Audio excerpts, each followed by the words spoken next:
December 19th, 1944, near Bastogne, Belgium. 0630 hours. Oberfeldwebel Klaus Richter stood in the turret of his Panther tank, scanning the snow-covered forest through his periscope. He was 37 years old, a career soldier. He had fought in Poland, France, and Russia.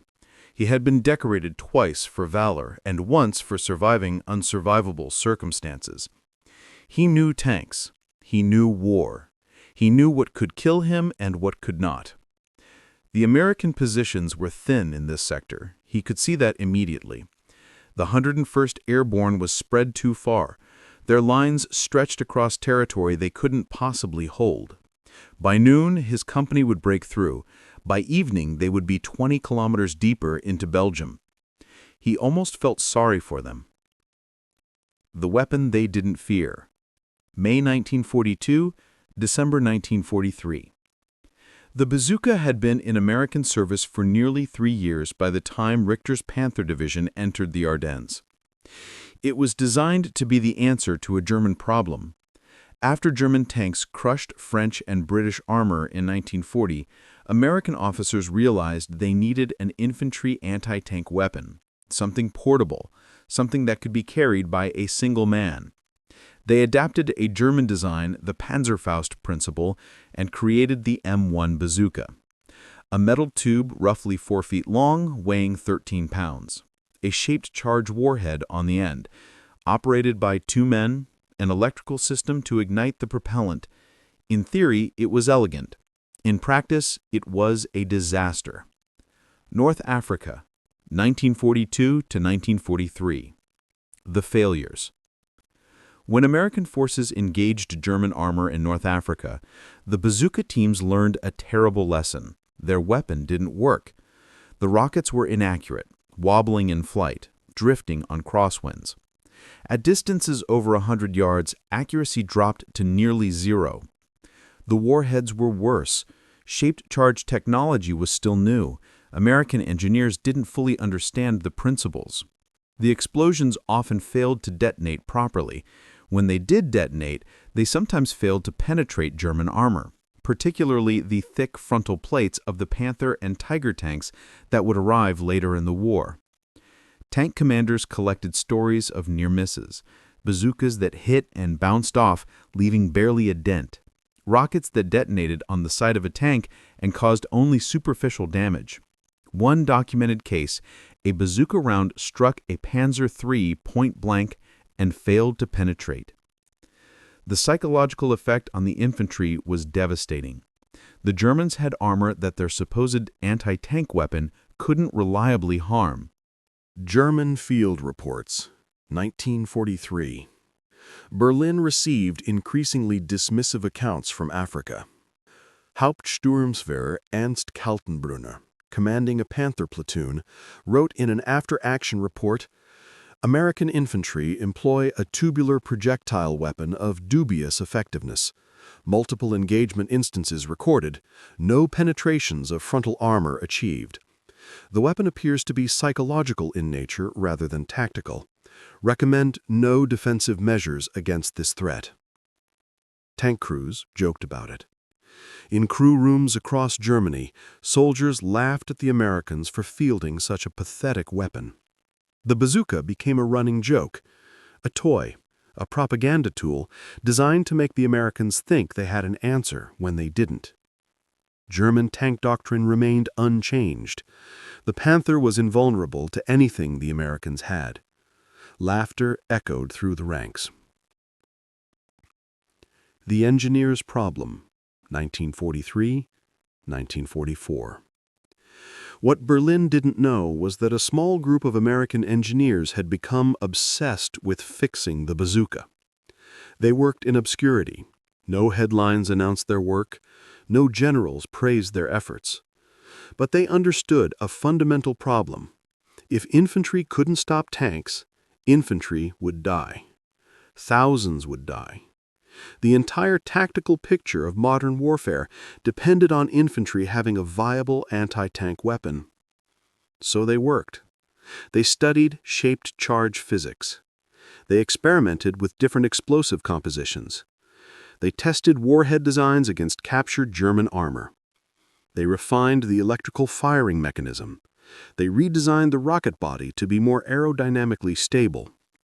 By late 1943, they had solved the problem. The new M9 Bazooka used an improved heat, high-explosive anti-tank warhead. It worked on a principle that had taken them years to perfect, a shaped charge that created a jet of molten metal traveling at 15,000 feet per second. This jet didn't rely on brute force impact. It didn't need to be traveling impossibly fast. It just needed to punch through armor using focused thermal and kinetic energy. The M9 was reliable, accurate to 150 meters, capable of penetrating nearly 5 inches of armor. It was ready. But almost no one knew it existed. December 19th, 1944. The Ardennes. 09:30 hours. Private First Class Robert Chen crouched in a frozen ditch, the bazooka cradled against his shoulder. Chen was 22 years old, from Seattle. Before the war, he had worked at his father's machine shop. He understood how things worked, how precision translated into results. The Army had made him a bazooka operator. Second choice for him, he would have preferred to be a mechanic, but the Army didn't ask preferences. His loader, Corporal Dale Hutchins, stood beside him with a rocket in his hands. Hutchins was from West Virginia, 30 years old, a coal miner before the war. He carried the heaviness of a man who had already survived longer than he expected. They watched the tree line. The sound came first. The grinding of massive treads on frozen earth, the rumble of diesel engines, the distinctive high-pitched whine of German transmission. Then the Panther emerged. It was incomprehensibly large when you were in a ditch. 75 tons of steel. The glacis plate sloped at 45 degrees, 5 inches thick at the thinnest, 12 at the thickest. The turret was a squat, angular fortress. The 75-millimeter gun extended outward like a weapon from mythology. Chen's hands trembled, not from cold, from the knowledge of what he was about to attempt. He would fire a rocket at this machine and pray it worked. If it didn't, the tank would turn its gun and erase him from existence in less than 2 seconds. 200 meters, Hutchins whispered. The Panther rolled forward. 150 meters now. 100. Richter, in the turret, scanned the American positions. He saw the ditch, saw movement, saw the smoke trail, and he laughed. The bazooka, the toy, they were trying again. His last thought before the world became fire and pain was a mixture of contempt and shock. The moment of detonation. The shaped carge warhead detonated on the glacis plate. To an observer, the explosion seemed almost delicate. A flash of orange, a cloud of smoke, nothing catastrophic. But inside the Panther, catastrophe had already occurred. The jet of molten metal, traveling at 15,000 feet per second, had burned through armor as though it were tissue paper. It had penetrated the fighting compartment. It had ignited the ammunition stored in the racks. The result was something between a conventional explosion and a thermobaric event. The pressure inside the hull increased beyond what steel could contain. The Panther came apart. The top turret lifted and tilted sideways. The sides split. Flames erupted from every opening.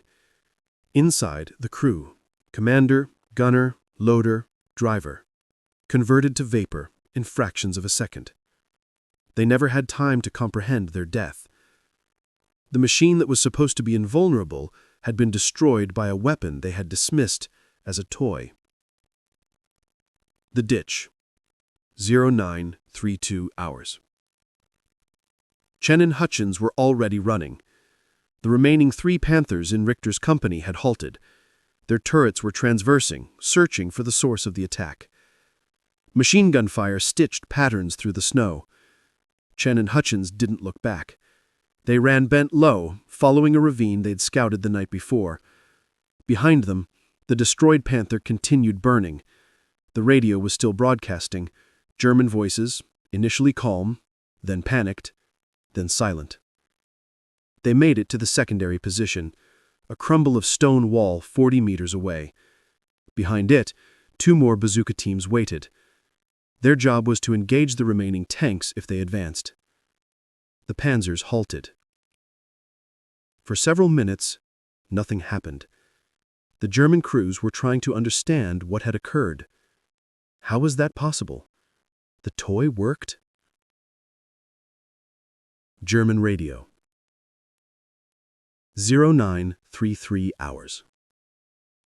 0933 hours. Panther destroyed. Destroyed by enemy anti-tank. American weapon. Crew casualties total. Entire crew KIA. We are withdrawing the formation. The enemy possess... The transmission stopped abruptly.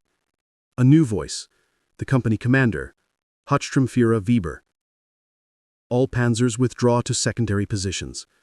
Do not advance into populated areas without infantry support.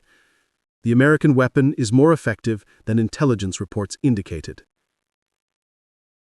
The shock across the lines. The news spread through German armor units like a contagion. A Panther destroyed. Destroyed by Bazooka. The weapon they had been told was ineffective had penetrated frontal armor and killed an entire crew. By mid-afternoon, German tank commanders were changing tactics. They stayed farther back. They refused to advance into villages without infantry support. They became cautious, hesitant. In a captured German officer's diary, recovered after the war, we learn today that our intelligence was catastrophically wrong about the American anti-tank weapon. Richter's Panther was destroyed in a single hit. All crew killed. The weapon appears to have been significantly improved since Africa. This represents a fundamental change in the tactical situation. Tank armor can no longer be relied on as guaranteed protection. New defensive procedures are required. Laughter became silence. Confidence became fear. The psychology of armor compromised. To understand what happened, one must understand the particular psychology of being inside a tank. 75 tons of steel creates an illusion of invulnerability. The world outside becomes abstract, shapes seen through periscopes, enemies reduced to targets in a gun sight. The crew sits inside a fortress, surrounded by metal, sheltered from bullets and grenades. This creates a particular kind of confidence, an almost meditative calm. German tankers had possessed this confidence for years. They had seen their armor defeat anti-tank rifles. They had watched early bazookas fail. They had fought tank-on-tank battles and won. They believed themselves untouchable, not from arrogance, from experience. Then came December 19th, 1944. A single Panther destroyed by a single rocket. Entire crew vaporized. That moment reordered the psychology of armored warfare. The armor was no longer invulnerable. It was a target, a coffin waiting to happen. Oberleutnant Franz Keller, Diary, December 21, 1944. Attended a briefing on the American anti-tank weapon today. Army intelligence has issued new threat assessments. The weapon has penetration capability of approximately 120 millimeters at point-blank range. Frontal armor of our Panthers, 75 to 85 millimeters at the glacis plate, 100 millimeters at the turret ring. Do the mathematics. The weapon penetrates. The crew of Richter's tank is proof. All crew KIA. No survivors. I cannot stop thinking about this. We have driven these machines for 3 years, believing them to be nearly invulnerable. Now I sit in my Panther and understand I am sitting in a target. If an American infantryman can see me from 100 meters away, I am potentially dead. This changes everything about how we conduct operations. The men know it. I can see it in their faces. They are afraid now. We all are. The Evolution of Terror, December 19th, the 31st, 1944. More Panthers were destroyed in the days that followed. Some were hit by concentrated bazooka fire. Some by bazookas used in coordinated ambushes with rifle grenades and improvised obstacles. Some simply broke down or were abandoned as German momentum faltered. By December 24th, the 24th Panzer Regiment, which had entered the Ardennes with 27 Panthers, was down to 14 operational vehicles. Not all losses were due to bazookas, but enough were. Tank crews in the remaining Panthers became hyper-focused on threats. They fired too early. They fired too often. They demanded infantry support obsessively. They refused to advance into any terrain where infantry could be concealed. The confident predator had become a cautious animal. The cautious animal became a frightened one. Hauptsturmführer Karl Weber, commanding the company that had lost Richter, wrote in a report dated December 26th, "The effectiveness of the enemy anti-tank weapon has exceeded worst-case projections. The men are afraid. They cluster around the tanks seeking protection rather than dispersing. Some refuse to advance without extraordinary infantry support. This is not cowardice. This is rational response to a changed tactical situation. The enemy now possesses a weapon capable of destroying our heaviest armor from relatively short range. We must adjust doctrine accordingly or continue to lose irreplaceable panzers." The broader failure, 1942 to 1944. The bazooka's transformation from failure to success is a small story about a larger problem. American intelligence in 1943 had dismissed the bazooka as a dead end, too inaccurate, too weak, not worth further development. But a small group of engineers had disagreed. They kept working. They kept trying. They kept failing and iterating. No general ordered them to continue. No presidential directive compelled them. But American industrial culture permitted this kind of persistence, permitted engineers to chase problems that military leadership had abandoned. By late 1944, they had succeeded. The M9 bazooka was reliable, accurate, penetrating. It arrived exactly when it was needed, not just for the Ardennes offensive, but for what came after: urban combat in Germany, island-to-island fighting against Japanese armor, tank battles in Korea a few years later. The toy had become the standard anti-tank weapon of the American Army. What the laughter meant. When German tank crews laughed at the bazooka in 1943, they were laughing at something real. The weapon had been ineffective. Their laughter was based on observable fact. It was rational. But they were also laughing at something else, at American industrial incompetence, at American inability to solve the problem, at the superiority of German engineering and German armor. The laughter contained contempt, and contempt is always dangerous in war. Contempt leads to dismissiveness. Dismissiveness leads to surprise.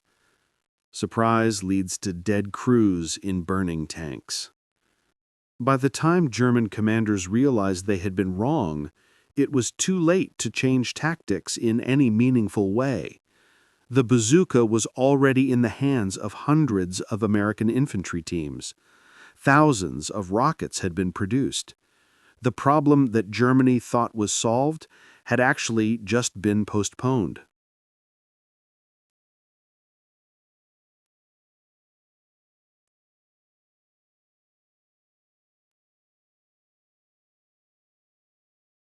German military intelligence in 1943 had been certain about the bazooka. The reports were clear. The weapon was ineffective. No frontal penetrations achieved. Cases documented where direct hits failed to damage German armor. Recommendation: no defensive measures necessary. The weapon does not constitute a significant threat. This was not arrogance. This was analysis based on observed data. But the data was incomplete. It did not account for engineering improvements still in progress. It did not account for shaped charge warhead development. It did not account for the possibility that the Americans would solve a problem that seemed unsolvable. It did not account for American engineers working in obscurity, away from headlines, obsessively trying to fix something that generals had already written off as a failure. German intelligence assumed the bazooka represented the limit of American anti-tank technology. American engineers were already transcending that limit. By the time German commanders realized the difference, Panther crews were burning inside their tanks. Military history is littered with moments when one side has dismissed an enemy capability as ineffective, only to discover that dismissal was catastrophically premature. The arrogance of certainty, the confidence of the convinced, the laughter before the catastrophe. In the years after the war, German tank veterans would sometimes speak about the bazooka. In interviews, in memoirs, in reunions with other survivors. The dark humor of men who had survived unsurvivable things. "We were afraid of a toy," they would say. "We mocked it for 2 years, and then it killed our friends." But it was never really a toy, was it? It was a machine designed for a single purpose: to transform armor into wreckage. For 2 years, it had failed at that purpose. But once the engineering problem was solved, once the Americans had achieved the reliability they needed, it became exactly what it was always meant to be: a destroyer. By spring 1945, as German forces collapsed entirely, the bazooka had become the standard anti-tank weapon of the American Army. Thousands had been produced. Thousands of crews had been trained. It was as common on the battlefield as rifles and grenades. The Panther, the machine that had seemed invulnerable in 1943, had been rendered obsolete by a single innovation: a rocket that actually worked. This is sometimes how wars are decided, not by grand strategy or brilliant tactics or superior courage, though all those matter, but by engineering, by persistence, by a small group of people working on a problem that military leadership had abandoned, refusing to accept that a solution was impossible. By the gap between what your enemy is capable of and what you believe your enemy is capable of. In the snow-covered forests of Belgium, German tank crews learned that the threat to their existence had been hiding in plain sight for 2 years. It had taken time for the Americans to perfect it. But once they did, once that shape charge could reliably punch through armor and convert a machine of war into a coffin, the balance of power shifted. The small weapon that no one feared became the nightmare of German armor. The laughter that had echoed across the Ardennes in the days when confidence still seemed justified fell silent. The toy had become the king. And in the ashes of burning Panthers, the engineers who had refused to accept failure finally saw their work validated. Too late for Richter. Too late for his crew. But perhaps, just perhaps, in time to save someone else's life. That was all any of them had ever wanted: to build something that worked, to build something that mattered, to transform a dismissal into a weapon, and in that transformation, to change the course of a war. The reports arrived at Army Group B headquarters in a steady stream. Panthers destroyed in the Ardennes, destroyed by bazooka. The weapon previously classified as ineffective. The weapon intelligence had deemed beneath mention. The weapon that was supposed to be a minor threat, easily managed. Now it was destroying tanks. Oberst Friedrich von Sanger und Etterlin, operations officer for German armor, requested an urgent meeting with Field Marshal von Rundstedt. The briefing was brief and devastating. "Sir, our analysis indicates the Americans have fielded an improved anti-tank weapon. Previous intelligence suggested the Bazooka could not reliably penetrate Panther or Tiger frontal armor. This assessment appears to be incorrect. Since December 19th, we have documented at least 14 confirmed Panther losses attributable to this weapon. Crew survival rate, 0%. The psychological impact on tank crews is severe. Morale is compromised. Tank commanders are refusing to advance into certain terrain without extraordinary infantry support." Von Rundstedt, already exhausted by a campaign that had failed to achieve any of its strategic objectives, listened in silence. There was nothing to say. The war had been lost on December 19th, not by the tactical failure of the Ardennes offensive, but by the revelation that German armor was no longer the impenetrable fortress the Wehrmacht had believed it to be. What German intelligence did not know, and would not learn until after the war, was that the bazooka's improvements represented a fundamental shift in American anti-armor doctrine. The shaped charge technology was not new, the Germans had invented it, but American engineers had perfected it. They had taken a German concept and made it more reliable, more accurate, more deadly than even the German weapons that used the same principles. This had been happening since 1943. American ordnance officers, observing German successes with shaped charge weapons, had dedicated resources to improving their own designs. They had conducted tests on captured German armor. They had refined warhead designs. They had solved ballistic problems that German engineers had simply accepted as unsolvable.